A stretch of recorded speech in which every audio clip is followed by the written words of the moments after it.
물어서 가버려요. 그걸 보는 순간에 세상이 너무 무상함을 느끼는 거예요. 그런데 그 새가 날아가는 것을 보고도 저 곤충이 저렇게 작은 생명인데 이렇게 흙에서 탁 나왔을 때 그냥 흙으로 돌아가지도 못하고 그때 바로 새한테 바로 잡아먹히는구나. 세상 무섭다. 이 생각을 하면서 있는데 이 농부에게 또 말을 걸어요. 너무 힘들게 보이잖아요. 그러니까 자기는 이렇게 편안하게 그냥 놀고 뛰어놀고 아버지한테 가서 어리광 부리고 막 이렇게 할 수 있으니까 농부한테 좀 힘들면 좀 쉬었다 하세요. 이렇게 말한단 말이에요. 태자가. 근데 실제로 이게 태자한테 이 농부가 이런 말을 할 수 있었는지는 잘 모르겠습니다만 이 농부가 태자한테 뭐라고 그러냐면 이렇게 일 안 하면 세금을 못 낸다고. 세금 내 먹고 살기도 힘들어 죽겠는데 내가 세금까지 내야 되니까 나는 못 쉰다고 얘기를 하는 거예요. 그걸 듣는 순간에 태자가 갑자기 마음이 울적해져서 잠부나무 아래로 가서 그늘 아래에 마음이 안 좋아서 앉게 됩니다. 이쪽에 보면 잠부나무라고 제가 그림 이렇게 사진 한 장 붙여놨는데요. 이 잠부나무는 인도에 가면 우리나라는 가로수로 우리나라 가로수는 뭐가 있죠? 요즘은 벚꽃나무도 많고 은행나무도 많고 옛날에는 플라타너스 이런 게 많았는데 이 잠부나무가 인도에는 굉장히 많아요. 근데 잠부나무 하면은 우리 모르는 것 같은데 하지만 혹시 과일 중에서 구아바라는 과일 들어본 적 있으세요? 이 잠부나무의 열매가 구아바입니다. 그래서 이 잠부나무를 실제로 인도말로 잠부라고 하거든요. 잠부예요. 근데 이걸 한자로 옮길 때 연부로 옮겨요. 연부라고 하니까 뭐가 좀 생각나지 않습니까?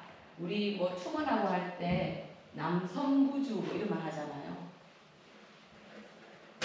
이게 남쪽의 연부제인데 이거를 똑같은 말로 남쪽의 선부주 이렇게도 옮깁니다. 연부제와 선부주와 잠부가 다 똑같은 말이에요. 이 제주는 국이란 말이기 때문에 잠부주, 잠부구, 잠부제 다 맞아요.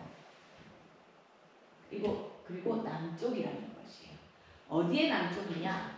우리 지난번에 제가 불교의 세계관 얘기하면서 수미산 그렸잖아요. 수미산의 남쪽인 거예요. 그래서 원래 수미산의 연부제, 남성부주는 원래는 까빌라국이 있던 남인도 지역을 얘기하던 거였어요. 근데 그게 점차 의미가 좀 확대돼가지고 이게 뭐랑 똑같은 말이 되냐면 사바세계랑 똑같은 말로 지금은 지칭이 되는 편입니다. 그런데 구분이 돼야 돼요. 사바세계는 지난번에 말씀드렸죠. 사바라는 말이 사하라는 말로 견디다 인자의 뜻이에요. 그러니까 사람이 사는 세계는 사람들이 막 행복하게 뛰어놀면서 사는 게 아니고 이 사는 것 자체가 내가 견뎌내야 된다는 거예요. 배고픔도 견디고 더운 것도 견디고 앉아서 발저린 것도 견디고 자식놈들이 말 안 듣는 것도 견디고 뭐든지 다 견디는 거. 그래서 견디는 세계라고 해서 사바세계고 그 사바세계 인간세계 중에서 수미산의 남쪽은 남성부주고 북쪽은 북구로주라고 하고 동서도 따로 있는데 흔히 우리가 잘 듣는 것이 남성부주와 북구로주 요걸 많이 듣습니다. 그죠? 그래서 그것만 오늘은 한번 알아보려고 제가 갖고 왔는데요. 예, B번 보실까요? 연부제는 잠부나무가 자라 뜻이고 연부는 잠부나무란 뜻이죠. 제는 섬육지를 의미하는 범어 드빗바의 음차예요. 그래서 원래는 히말라야 남쪽의 인도를 말했는데 불교에서는 그냥 이제 사바세계랑 거의 똑같은 의미로 쓰고 있다 라고 알고 계시면 됩니다. 그리고 북구로주는 수미산 북쪽 지역을 북구로주라고 합니다. 이걸 뭐 경전에 보면 뭐 울다라구루, 울달라구로, 욱다라구루, 울다널 이거 다 북구로주를 말해요. 모양은 방좌와 같고 방좌라고 하는 게 뭐냐면 방자는 네모나탄 뜻이에요. 그러니까 좌는 방석 같은 자리잖아요. 그러니까 뭐 우리나라 말로 하면은 그냥 방석같이 생겼다라는 거예요. 북구로주는. 땅 모양은 방석같이 생겼고 집안은 다른 삼주, 그러니까 인간 세상보다 높아요. 그리고 사람 키가 32촌 정도 되고 목숨은 1000세.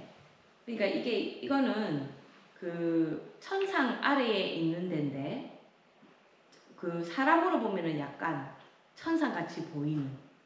그러니까 우리 흔히 말하면 뭘로 말해야 될까요?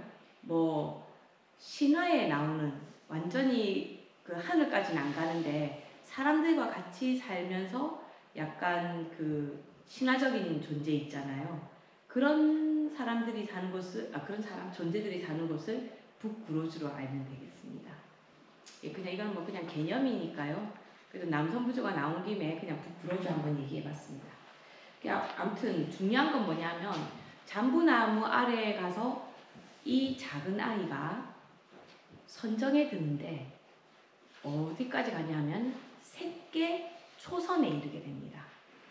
나중에 설명을 하게 되겠지만 그냥 잠시 맛보기만 하면 이거는 약간 복습이 되기도 할 텐데요. 우리는 인간 세계는 3계 안에 있다고 그랬죠? 그죠? 3계가 첫 번째 인간이 살고 있는 욕계 있고 그런 다음에 색계가 있고 세 번째가 무색계라고 했습니다. 그럼 이 색계 선정에서는 욕계라고 하면은 욕망이 있지만 색계에서는 욕망이 없다고 그랬죠. 그러니까 색계 초선, 색계에는 초선, 2선, 3선, 4선에서 4가지 선이 있어요. 무색계도 4가지 선이 있거든요. 근데 요 초선에 해당되는 선에 갔다는 말이에요. 근데 어쨌든 색계이기 때문에 욕망이 없는 상태가 됩니다. 그러니까 태자는 그 어린 나이에 그 농부와 새한테 잡아먹히는 벌레를 보고 욕망을 없애버렸다라는 거예요. 그래서 선정에 들어서 그때를 생각하는데 요 때가 중요한 이유가 뭐냐면 나중에 배우겠지만 부처님께서 무색계 제4선, 무색계의 4번째 선이 비상비비상처정을 이루고 나서도 이거는 도가 아니다 그래서 그걸 버리고 고행을 하러 나서요. 그럴 때 원래 오비구와 함께 먹지도 않고 자지도 않고 계속 굶으면서 6년 동안 고행을 하시거든요.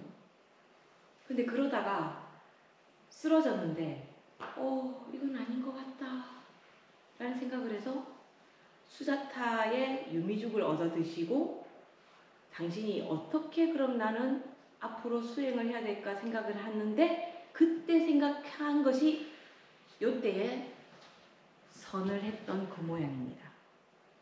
그래서 어릴 때의 경험이지만 이 경험이 부처님 성도의 기반이 되는 거예요. 부처님은 스승이 많으셨지만 당신이 원하는 그거를 딱 주지는 못하셨거든요.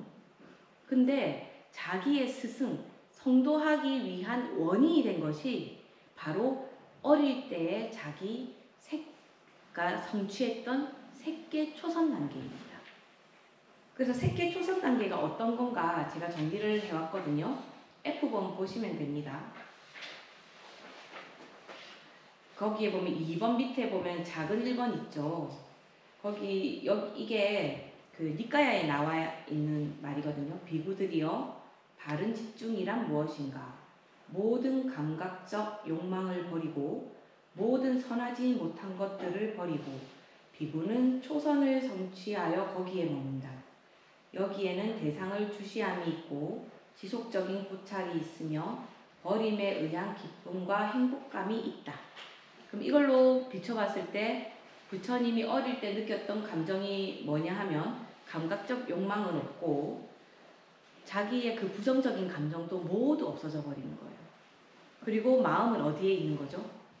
그 고통, 새가 느꼈던 고통, 그 농부가 느꼈던 고통, 그 고통이 무엇인가라는 그 집중하는 마음, 그 집중하는 마음만 있었던 거예요. 그래서 그 집중하는 마음 속에서 욕망과 악이 모두 사라지고 자신은 기쁨, 굉장히 즐거움을 느꼈다라는 거예요. 그래서 요것을 기반으로 해서 부처님께서 성도에 이르시게 됩니다. 그리고 여기에서 보면 잠부나무 아래서 이렇게 참선을 하고 있었잖아요. 태자가. 그러니까 농경제가 끝나고 이제 해가 쫙 지고 있었어요. 그러니까 해가 지니까 나무의 그늘이 어떻게 돼야 됩니까? 움직여야 되잖아요. 해가 움직이면 그늘도 움직여야 되잖아요. 그런데 태자가 선정에 들어있는 동안에 그늘이 움직이질 않습니다. 그리고 아들이 뛰어놀고 있는 걸 봤는데 갑자기 아들이 안 보이니까 이 정반왕은 아들을 찾아 나서지 않겠습니까? 그래서 아들을 찾아 나섰더니 나무 아래 밑에서 선정을 하고 있는 거예요. 근데 그걸 보는 순간 갑자기 뭔가 경외심이 들어서 아들의 발에 가서 경배를 합니다. 자, 여기서 여러분들이 또 한 가지 배우셔야 될 게 뭐냐면 인도의 인사법 중에 발에 머리를 대는 거거든요. 보신 적 있는지 모르겠습니다. 또는 인도 영화 같은 데 보면 이제 여성들이 어른들을 만나면 손으로 어른의 발을 이렇게 댔다가 다시 자기 머리로 이렇게 갖다 대는 그게 인사법이 있거든요. 저도 인도에 갔는데 제가 스님이어서 그런지 어느 노파 분이 제 발에다 손을, 제가 그때 양말을 벗고 있어서 굉장히 부끄러웠는데 제 발에 손을 갖다 대고 그 손을 다시 자기 머리로 갖다 대더라고요. 자, 여러분들 그 삼배할 때 뭐 합니까? 접종내 하죠. 맨 마지막, 그러니까 절할 때 이렇게 하고 나서 위로 이렇게 손을 들잖아요. 그것을 접촉하다 접자, 발족자, 예배례자를 써서 접종내라고 합니다. 왜 접종내냐? 자, 방금 제가 정반왕이 아들이 그렇게 앉아있는 걸 보고 갑자기 경외심이 들어서 발에다가 이렇게 머리를 이렇게 갖다 대는 거거든요. 그 두면내라고 해요. 근데 일반적으로 부처님은 땅에 발을 대지 않는다.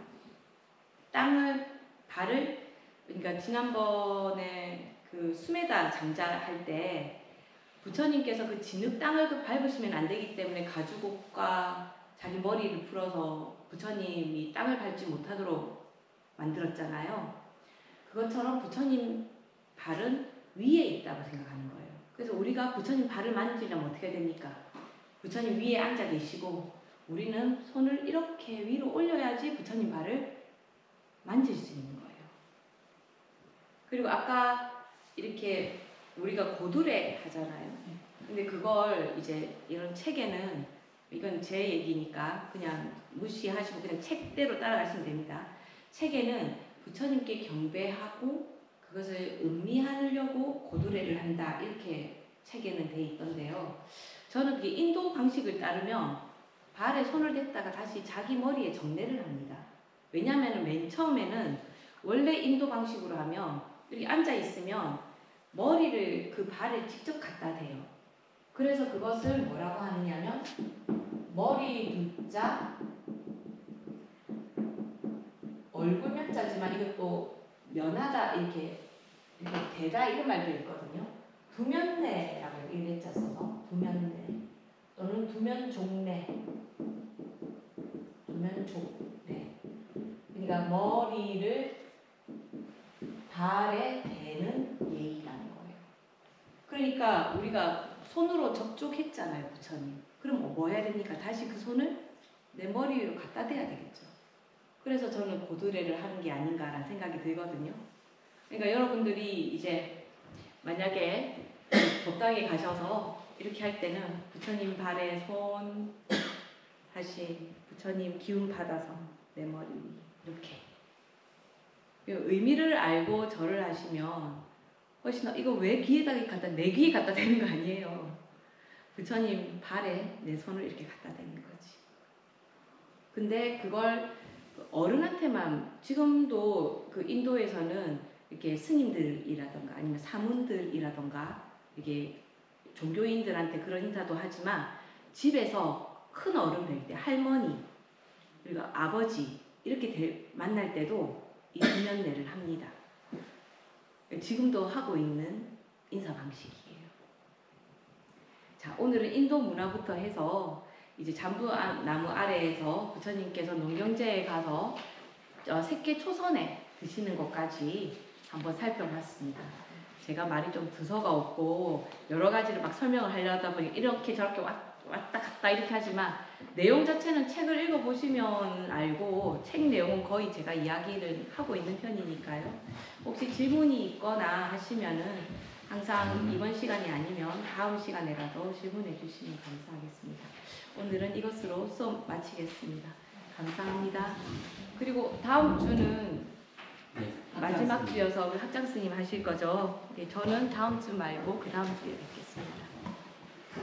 법을 설해 주실 분께 모두 일어나 합장하겠습니다.